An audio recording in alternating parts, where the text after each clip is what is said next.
Hello lovely people, welcome back to our channel. There's a seed time and a harvest time. In today's video, Dr. Mensa Otabil talks about the seed time. Keep watching. My message today is titled Seed Time. Seed Time. And my opening text is from the book of Genesis, chapter 8, verse 22. Genesis chapter 8 and verse 22. And this is God speaking to Noah after the flood. And he said, while the earth remains, seed time and harvest, cold and heat, winter and summer, and day and night shall, just speaking to Noah, he was speaking to the earth itself, and he was speaking to all humanity. This is after the flood.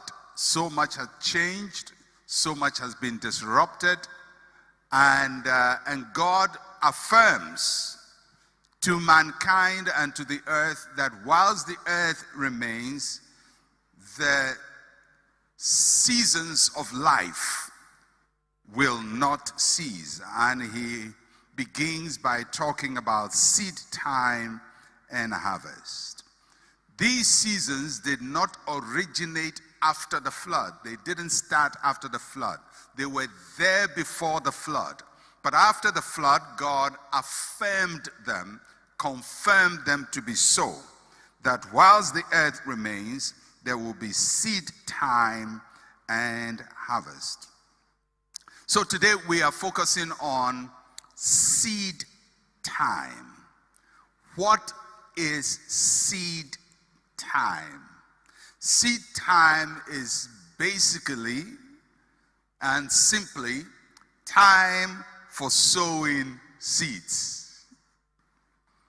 Every culture in the world, Ghana included, has a time on their farming calendar when seeds are sown in expectation of a harvest.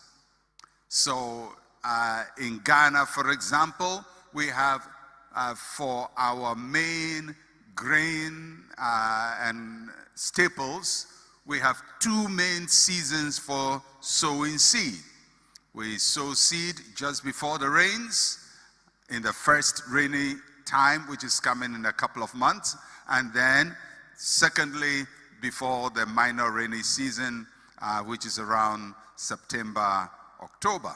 So these are seasons for seed sowing. So in Ghana, we have two seed time seasons. In many cultures, they have their own seed time seasons, some before spring and before autumn, and different countries go through their own seasons. But there's always a time for sowing seed, because God said, whilst the earth remains, seed time and harvest shall not cease.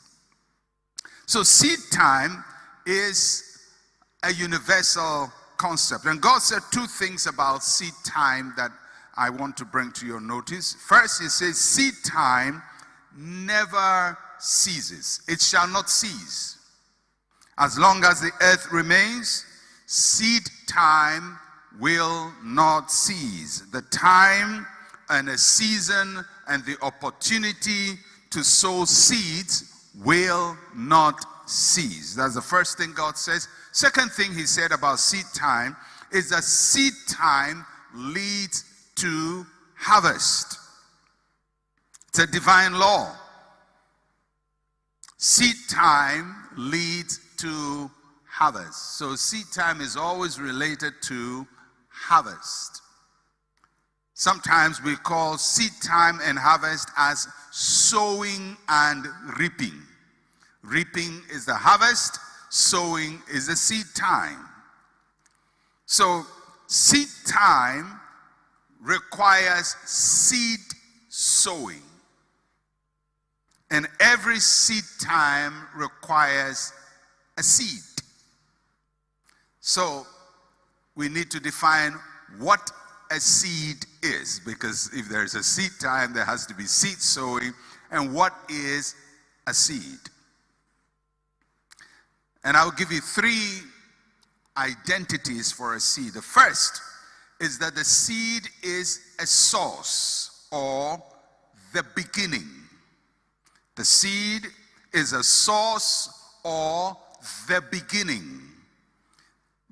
That is the place we begin from. Everything on earth has a beginning. Trees have their beginning. Animals have their beginning. Human beings have their beginning. Products and inventions all have their beginning. The beginning is what is called the seed. Wherever it began from, that is the seed, the source. Secondly, a seed is potential. Potential, undeveloped capacity.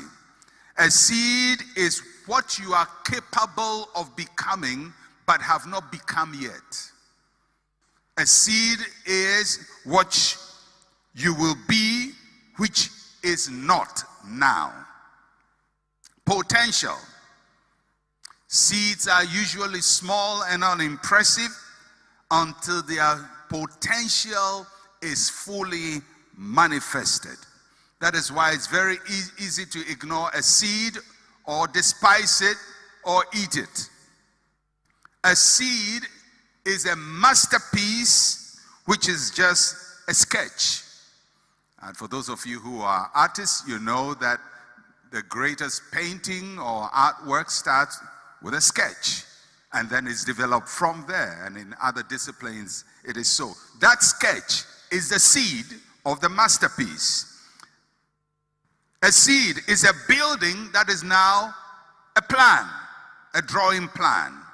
A seed is a king who is now working as a servant. A seed is a church, a big church, which is now meeting in a classroom like we did 37 years ago. A seed is a factory which is now operating in a garage. A seed is a major invention that is now an experiment. So what do I mean by a seed? First, it is a source, the beginning. Second, it is potential. Potential. It is something that can become something but has not become it. So when you hold in your hand a grain of corn, which is a seed, it is a corn plantation. Potentially, it can grow to become something big, but it has not done so yet. A seed is a source. A seed is potential. Thirdly, a seed is life-giving. It is able to produce. That's the most fascinating thing about a seed, is that it is alive and it has capacity to give life. A seed may look dormant, but it is not dead. It may look dull, but it carries life within itself. It carries within itself the power to perpetuate itself. A seed is able to overcome all odds. In the right environment, it will survive all odds. Normally, we plant seeds in the ground, but they don't stay in the ground.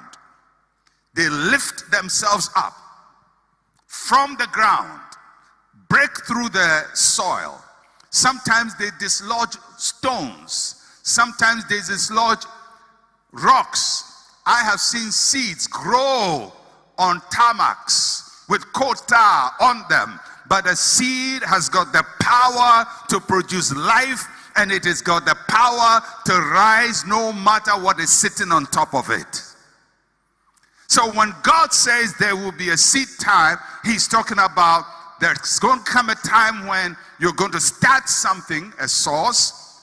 You're going to start something that has potential and something that is life-giving. So to produce a harvest, we must start with something. It may be small, but it is the beginning of the process.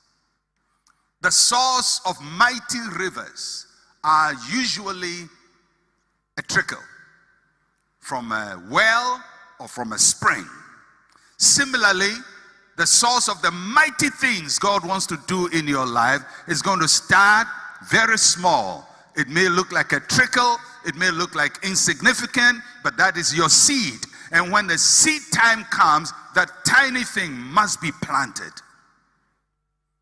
The source of great things can be a small thing like a daily routine of praying 1 minute every hour. It could be a daily routine of reading a chapter of the Bible every day. It could be a daily routine of investing a small amount of money every day. It could be a routine of faithfully giving to the Lord. Because a seed is not a big thing. It's a small thing that is planted. And I don't know what small thing you have in your hand, but that small thing has got the power at seed time to produce a harvest. Every grand work that God does in our lives starts from a source, from a seed, from a seed. Galatians chapter 5, verse 7. Do not be deceived. God is not mocked. For whatever a man sows, that he will also reap. Do not be deceived. God is not mocked. For whatever a man sows, that he will reap. God honors the law of sowing and reaping. God honors that law. He is not mocked. He honors the law of sowing and reaping. How do we mock God? We mock God when we have not planted a seed, but we are looking for a harvest. Or when we plant a particular seed, but we are looking for a different harvest. That is mocking God. Don't mock God and don't deceive yourself. So that's the first thing. Second thing you note from that passage is that the law of sowing and reaping affects everything. When God said to Noah, as long as the earth remains, seed time and harvest shall not cease, he was talking basically about agriculture. But when we look at Galatians, it says, whatever a man sows. That means that same principle that works in agriculture works with whatever. So just like a farmer takes a grain of corn, plants it, and reaps a harvest. In Ghana, they will plant it around April and reap a harvest in August. It affects agriculture, but it's not limited to agriculture, because Galatians says, whatever. This same principle of farming affects every area of our lives. It affects our marriages, it affects our finances, it affects our talents, it affects our professions, it affects the way we build churches, it affects the way we build nations, it affects everything. Whatever a man sows, woman too. It's a universal principle. It affects every aspect of our lives, our spiritual lives, our relationships, our finances, whatever.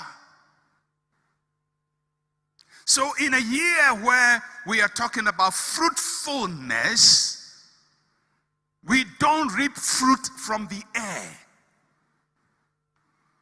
We reap fruit out of seeds that have been sown. So God says, as long as the earth remains, as long as you and I are alive, He will always give us opportunity to sow seed. Seed time will never end. And he will give us opportunity to harvest. Those seasons will never end. So if you miss it today, you will get it tomorrow to sow seed. There will always be a season to sow seed. Psalm 126, verses 5 and 6. Psalm 126, verse 5 and 6. Those who sow in tears shall reap in joy. He who continually goes forth weeping, bearing seed for sowing, shall doubtless come again with rejoicing, bringing his sheaves with him. There are 4 principles I want to touch on before we close, based on Psalm 126, verses 5 and 6. The first principle we learn from that concerning seed time is that sowing is sacrificial. Those who sow in tears, not sow in joy, but sow in tears. It's a time of tears when we are sowing seed. It's not a time of joy. When it's seed time, a farmer works hard without any harvest. If you go to any farming community when it's seed time, the farmers go to the farm every day and come with nothing. They go every day and come with nothing. They go to sow and to sow. And most seed times are also hunger times. If you go to most farming communities, the seed time is a hunger time. It's a time when the little you have is sown in the field. In Ghana, seed time by March, April is hunger. Because the harvest that came around December has been eaten. And the farmer in the farming communities, this is what they have left over for their fruitfulness in the next season.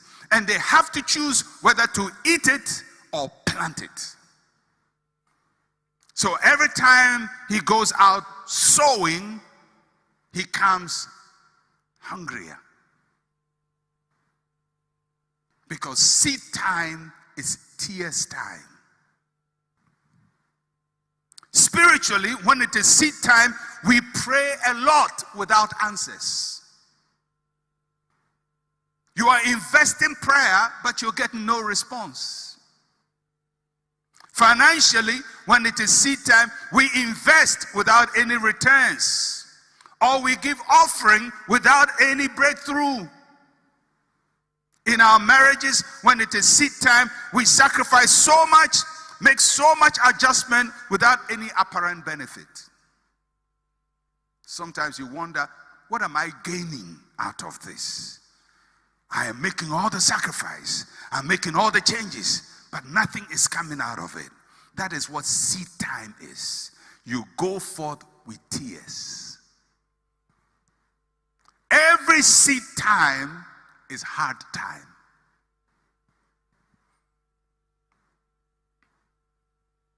So that's the first thing you're going to recognize about your seed time. If you want quick harvest and you think eating your seed is harvest, you will never have a fruitful season. A seed time is tears time. Second principle you learn from Psalm 126. Sowing must be done continually. He who continually goes forth. Our natural inclination is that when we do something good, we want to see the results instantly. We expect one act to give us the harvest we desire. However, seed time must be done continually. So the farmer gets up and goes the next day. Comes empty, goes the next day. Comes empty, goes the next day. Goes this day. Goes next day. Goes next day. In our spiritual seed time, we keep praying and interceding. Day in, day out, without seeing anything. If you are at that time when you are praying, nothing is coming out, you are sowing seed. And you don't get discouraged when you are sowing seed. There will come a time of joy, but the seed sowing time is not the time of joy. If you want joy instantly, you will stop sowing seed.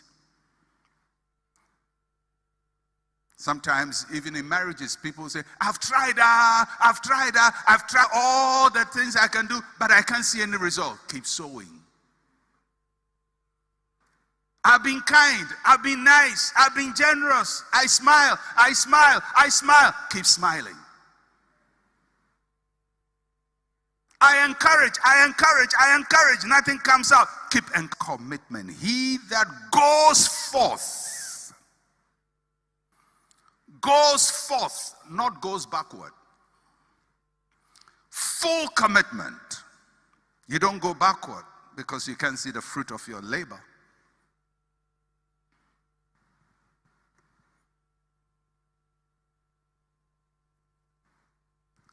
In a season of fruitfulness, remember we have a seed. Remember we are sowing the seed. It must be sown continuously. Looking for. It's the sowing produces the joy of the harvest. The passage says, shall doubtless come again with rejoicing. In other words, it is as predictable as day and night. It is as predictable as when you go to sleep at night, you know that morning will come.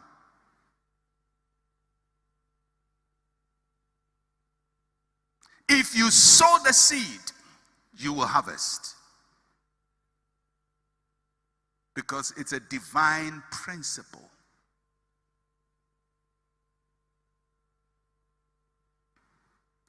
If you want to harvest, you sow the seed. If you sow the seed, you will harvest.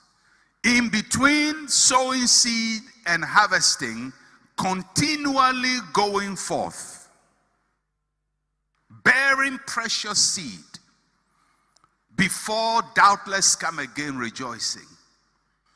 Now many of us want to sow today and reap tomorrow. We see it in the way people live their lives. All of us make that same mistake. So we hear something, especially, since the last week was Valentine, people were getting all kinds of tips about how marriages should work. And people give all kinds of advice. Oh, if you're a woman, your husband is not minding you, just do this and do that, cook this and dress this way, and you dress that way and cook that way and nothing happens.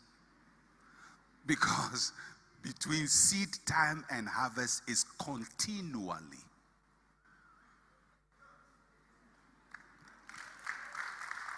Or the husbands had all kinds of tips. If you buy this for a wife and do this and call her sweetheart or honey, you call her honey and the result you get back is not honey. Or you buy something and there's no appreciation. You say, I bought and there's no appreciation. Continually. Or there are people in church who say, I want a breakthrough. So they give a big offering. and hope that tomorrow there will be a breakthrough, and there is no breakthrough. I've heard people say, I tithe. There's nothing. And if you watch them, it is in between hardship. When life is hard, they tithe. They give their first for whatever, and then hope that next month will be great. No. It is not how it works. He that goes forth continually.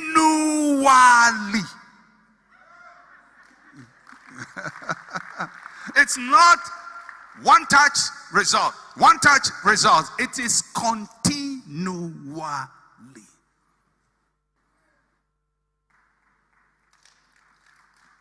You want to be rich? You invest a little money, then you go and take out the money and use it for a funeral. Then invest a little money and then go and take it and use it for a party. You invest a little money. There are people who invest money and every year take the money out and blow it. Continually. That means there are investments you will not touch for the next 30 years. For all of you who have provident funds, you must keep it at least for 30 years before you start withdrawing. That is when your harvest will come. But you have to keep giving and saving and investing continually. And you are crying, but sowing, crying, sowing, tired, sowing, broke, sowing.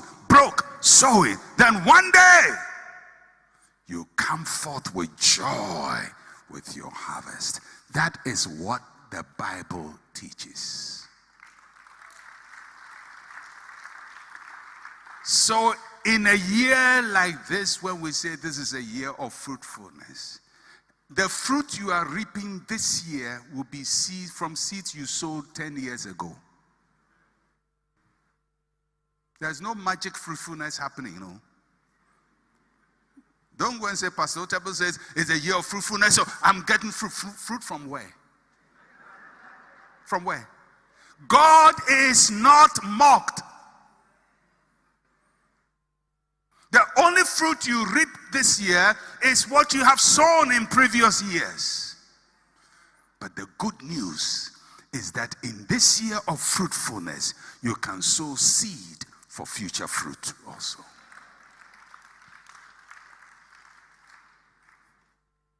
There are results you're going to get this year based on tears from 5 years ago. Some of you have been working your business and working, and then one day, boom, everything blossoms and people say, hey, all of a sudden the guy has prospered. It's not all of a sudden. Nothing happens all of a sudden. It's almost like seeing a tree bear fruit and say, oh, all of a sudden the mango is ripe. No, it's not all of a sudden.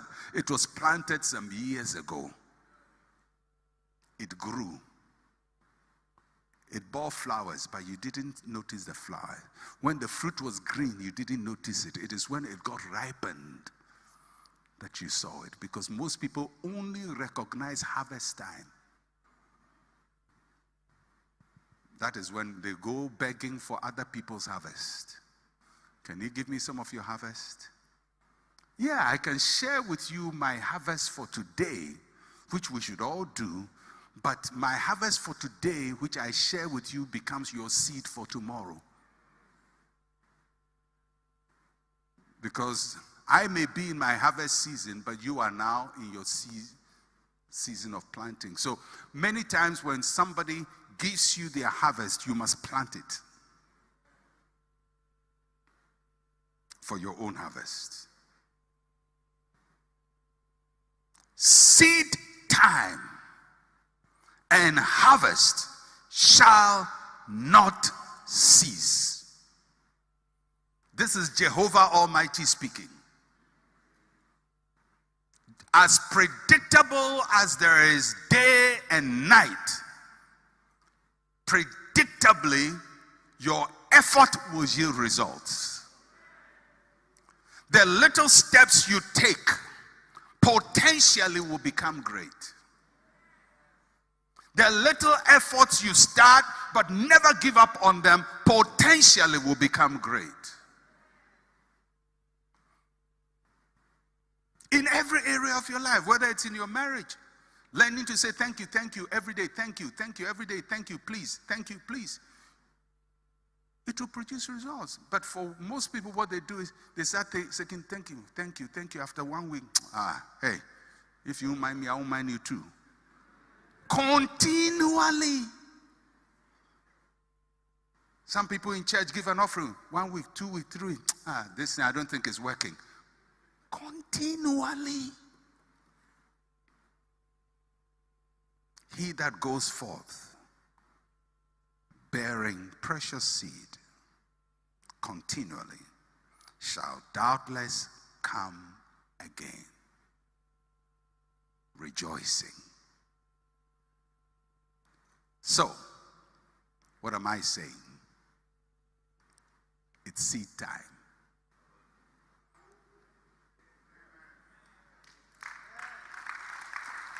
It's time to start afresh something that will give you results in the next 5 years. Or in the next year, or in the next 10 years, in the next 20 years. Or even something that will give your children the results. Or your grandchildren the results. Because there are certain things you do, you never eat the fruit of it. Only your grandchildren will eat it. You invest for them. You act for them. You pray for them. You believe for them. That is the seed you are sowing now. And even if you will not be there to enjoy the fruit, you must sow the seed so that generations after you will eat the fruit. It is not too late to start sowing the seed. The main Bible verse is taken from Genesis chapter 8 verse 22. A seed is not a big thing. Seed time is simply sowing seeds. There is always a time for sowing seeds. Seed time never ceases. Seed time leads to harvest. The seed is a source or beginning. A seed is potential and undeveloped capacity. A seed is life-giving and able to produce. To produce a harvest, there should be something, the seed. Anything God does in our lives starts with a seed. Galatians chapter 6 verse 7. Do not be deceived, God is not mocked. For whatever a man sows, that he will also reap. God honors the law of sowing and reaping. You can't plant a particular seed and expect a different harvest. The law of sowing and reaping affects everything. Sowing is sacrificial. Those who sow in tears. Most seed times are also hunger times. Spiritually, when it's a seed time, we pray a lot without answers. Sowing must be done continually. Sowing requires commitment. Sowing produces the joy of the harvest. If you want to harvest, sow a seed. You can never sow a seed today and harvest tomorrow. Thank you so much for your time. Please give this video a thumbs up and subscribe to our channel. Also, don't forget to share this video with your friends and loved ones.